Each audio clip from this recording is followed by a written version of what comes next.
ಇನ್ನು ಉಪಚುನಾವಣೆ ಫಲಿತಾಂಶ ಬರ್ತಿದ್ದ ಹಾಗೇನೆ ವಕ್ಫ್ ಜಾಲೆ ಮತ್ತೆ ಭುಗಿಲೇಳುವಂತ ಸಾಧ್ಯತೆ ಇದೆ. ಯಾಕಂದ್ರೆ ಈಗ ಶ್ರೀಗಳು ವಿಎಚ್ಪಿ ಕೂಡ ಇದಕ್ಕೆ ಎಂಟ್ರಿ ಕೊಟ್ಟಿದೆ. ಈಗ ವಿಚಾರಕ್ಕೆ ಏನು ರಾಜ್ಯಪಾಲರಿಗೂ ಕೂಡ ಮನವಿ ಸಲ್ಲಿಸಿದ್ದಾರೆ. ಇನ್ನು ನಿನ್ನೆಯ ಮಹಾ ವಿಜಯೋತ್ಸವದಲ್ಲೂ ಕೂಡ ಪ್ರಧಾನಿ ಮೋದಿ ವಕ್ಫ್ ವಿಚಾರವನ್ನ ಪ್ರಸ್ತಾಪ ಮಾಡಿದ್ದಾರೆ.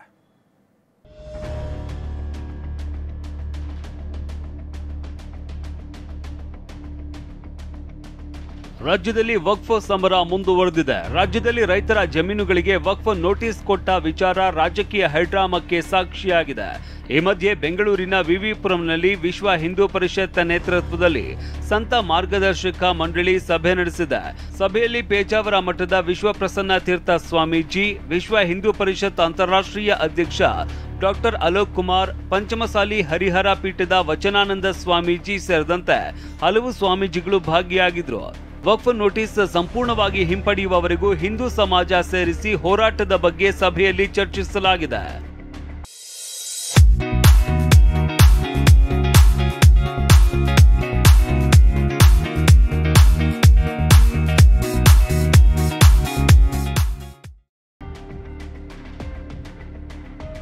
ಸಂತ ಮಾರ್ಗದರ್ಶಕ ಮಂಡಳಿ ಸಭೆಯಲ್ಲಿ ದೇವಸ್ಥಾನಗಳನ್ನ ಸರ್ಕಾರ ನಿಯಂತ್ರಣದಿಂದ ಮುಕ್ತಗೊಳಿಸುವ ಬಗ್ಗೆ, ಲವ್ ಜಿಹಾದ್ ಮತ್ತು ಮತಾಂತರ ತಡೆಯುವ ಬಗ್ಗೆ ಹಾಗೂ ಕೇಂದ್ರ ಸರ್ಕಾರದ ಉದ್ದೇಶಿತ ವಕ್ಫ್ ತಿದ್ದುಪಡಿ ಕಾಯ್ದೆಗೆ ಬೆಂಬಲವಾದ ವಿಚಾರದ ಬಗ್ಗೆ ಚರ್ಚಿಸಲಾಗಿದೆ.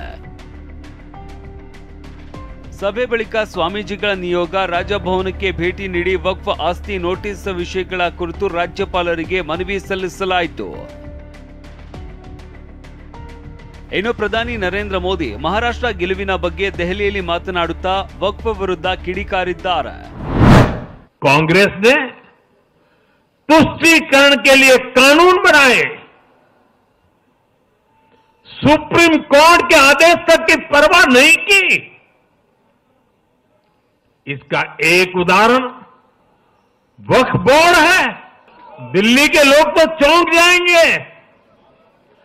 हालात ये थी कि 2014 में इन लोगों ने सरकार से जाते जाते दिल्ली के आसपास की अनेक संपत्तियां वक्फ बोर्ड को सौंप दी थी।